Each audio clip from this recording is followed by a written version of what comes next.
Hi my lovelies, welcome back to my channel. I hope you are all doing amazingly well. So in today's video we're going to be discussing the best of British brands. But before I start this video, please make sure you are subscribed to my channel. Kindly give me a thumbs up and don't forget to follow me on Instagram. Now I absolutely love the British culture. I love British perfumes. I love a lot of British stuff. I love British tea, and I thought to myself, like, you know, I live in England. I've been living in England since I was like 11 years old, so I absolutely adore this country, and I just thought I have to bring you guys the best of British brands. Like, you see some perfumes that so many reviewers talk about, and some of them fail to mention that this is actually a British house.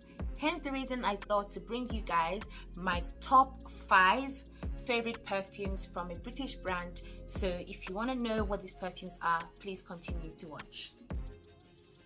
So I'm going to start off with an honorable mention, and this perfume is relatively new to my collection, and it's by a brand here in the UK called Wylde, and the face behind this brand is a TV presenter that she's like a nation sweetheart. Everybody loves her. Her name is Holly, and she came out with this perfume called Wild Moon, and I wanted to buy it in support of her because she's like my girl crush from forever. And this perfume is not usually the type of scent that I go for, but I find myself actually loving and enjoying it. There's nothing complex about this perfume. It's one of the purest green perfumes I've ever had my nose on. Like, it's so realistic. There's nothing synthetic about this perfume, and I really enjoy it. And as I said, it's not what I would usually go for, which made me to think of layering it to make it more into a perfume that I would enjoy. I'm not saying I don't enjoy it, I do absolutely love it. The opening is quite sharp and green, but it does dry down, more subtle, so you get less of the greenness. But when I layered it with this perfume right here, this is Narciso Poudre. This is a predominantly musky perfume. It's musky, it's powdery. It worked so well, and it calmed down the greenness of this perfume. I also decided to go ahead and layer it with another British house, and this is Penhaligon's. You guys know how much I am obsessed. I'm obsessed with this brand, and this is the newest addition to my collection, and this is Sports Car Club. This is also another green perfume with some pine, eucalyptus. It's a very green but sweet and just a beautiful take on a green perfume. I layered it together, guys, and it worked incredibly well. This isn't so long lasting, but this together really helped with the longevity, and I really enjoy it. So you can't wear it on its own. Just don't expect to have that beast mode performance throughout. Like, the initial spray is like, whoa, this is really strong, but it definitely dries down very beautifully and green and a little bit woody as well. More like a pencil shaving kind of woodiness is what you get from this in the dry down. I will have the link in my description bar below. Shop my link. In regards to this perfume, it's not an affiliate link because they don't have affiliate, but I love the brand so much and the person so much that I'm going to leave a link in my description bar below. This retails for less than £50, and I'm not sure if they ship internationally, but check out the link and see if they do. It's an amazing green perfume, and I highly recommend checking it out. So this is Wild Moon. So we're now going to move on to the list, and these are not in any particular order because it was simply impossible for me to put them in order because they are all amazing in their own right, and they are all quite different as well. So this is the list, and I'm going to start with this perfume right here. This is Scherzo by Mineralize. This perfume is your sweet, friendly oud and rose combination with peony. It's such an amazing perfume. When I initially got it, it was so different to anything that I've smelled. I've smelled a lot of oud perfume, but there's something really stunning about this. The rose here is a dark rose. It's not a bright and, you know, kind of extremely floral kind of rose. This is like got like an edge to it, and I really adore it. The longevity on this perfume is literally 8 hours plus. It's so long lasting, and it's perfect for men and women, so anybody can wear this perfume. I remember when I smelled this perfume, I didn't actually know that this was the perfume that the person was wearing, until I went over and I asked them and they told me, and I literally ran. Guys, this is what 𝗏𝗏𝗧𝗏 smells like. Like if you go to the 𝗏𝗏𝗧𝗏 perfume section, this is the kind of scent that comes through. It's really, really beautiful. If you're not a fan of rose, trust me, you have to give this one a try. And it's a British house, so why not give it a go? And I'm pretty sure you enjoy this perfume. It may be challenging at first, but definitely quite enjoyable once you get used to it. So this is Scherzo by milaharris. So the next perfume is by Clive Christian, and this is 1872. The crown on this perfume just tells you that this is the king. This is the king of citruses. This is the king of a fresh, spicy, beautiful perfume. It's one citrus perfume that definitely lasts for a very, very long time. This is the masculine version. They have a feminine one as well. I prefer the masculine. I don't know what it is. It just smells very strong and very spicy. It's just amazing. It smells rich and very full-bodied. Really, really well-crafted perfume by Clive Christian. Clive Christian has been around for a very, very long time, and they're a brand that always produces incredibly expensive really expensive perfumes, but you will not find anything like it on the market. You will find similar perfumes in certain aspects, like it being a citrus based perfume, but not in terms of the smell, not in terms of the quality. It's an amazing perfume that I feel like is definitely worth saving up for. And it's, even though it says masculine, a woman can wear it. Even the feminine one, a man can wear it as well. Their perfume, I feel all of them that I've tried are quite gender neutral, which is amazing. So check out Clive Christian's 1872 if you haven't already. It's fantastic. So the next perfume brand is called Shay and Blue, and I've spoken about this perfume house probably like about 8-9 months ago, because I discovered them and I literally fell in love with the majority of their perfumes. I'm going to suggest two because I feel like I couldn't mention one without the other. I'm going to start with this one. This is called Salt Caramel, and it's literally what it says on the bottle. It's a salty caramel perfume with a woody undertone. If you love a gourmand perfume, if you love a note of caramel, this is definitely one you have to check out. This is not a synthetic smelling caramel. It smells quite real. Tones are very prominent, but they are not too strong. Like, I just don't know how they crafted this together. Beautiful. This brand has won so many awards, and the founder of the brand used to be a vice president at Chanel, and also a global manager or global director, I can't remember which one it is, at Jo Malone. So it's a very well experienced person, and all their fragrances are cruelty free, vegan, and they are made genderless. So you will never see them say this is a masculine scent or a feminine scent, which is new, which is like, you know, it goes with our time.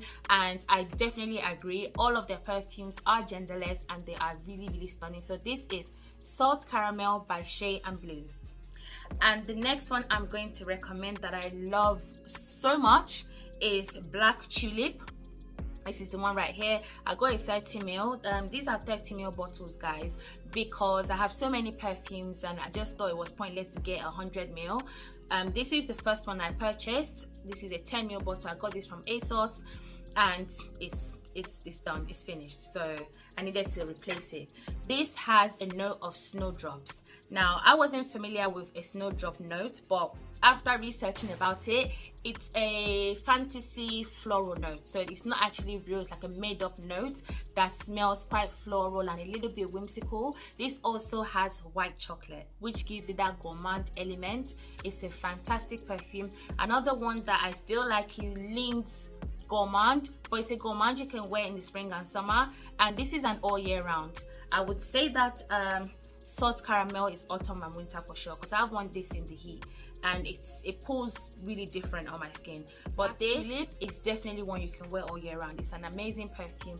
It lasts long. If you check out the reviews on their website and on ASOS, most people, like 98% of people, actually love this. I don't know if this is their bestseller or it's Salt Caramel, but if this one isn't their bestseller, it definitely should be, because it's really likable, it's very stunning, and it's very unique. You're not going to smell anything like it. The note combination are so incredibly unique. I really adore it. So this is Black Tulip by Shay and Blue. So I cannot make a list like this without talking about my favorite brand, Penhaligon, and I'm pulling for Changing Constance. The reason why I'm pulling for this perfume is because I love it so much. This is from the Portrait collection.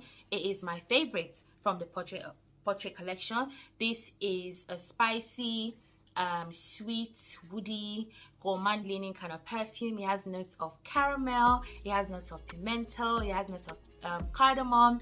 It's so beautiful. Look how I'm smiling. This perfume makes me smile. It brings me joy. It's an autumn and winter scent. Guys, I cannot wait for this weather to go away. Honestly, like, I do love summer, but I've had it now, like the sleepless nights because it's too hot.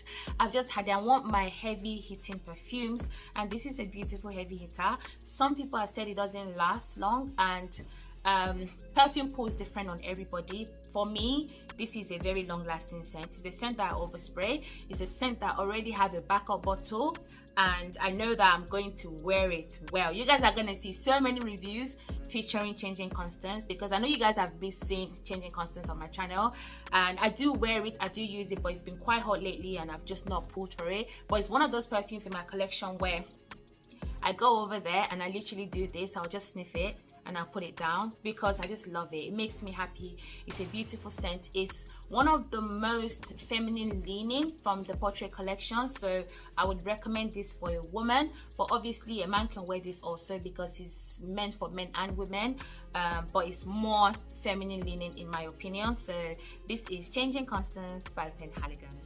And last but not least on this list is Jo Malone Velvet Rose and Oud. This is a cologne. All, I believe, of Jo Malone perfumes are colognes. The one in the transparent bottles are the least long lasting. They are not exactly made to last. That's why you have to get the skincare with it, like the body cream and the shower gel, and you just go through the whole process of layering the perfume with different items to kind of make it last longer.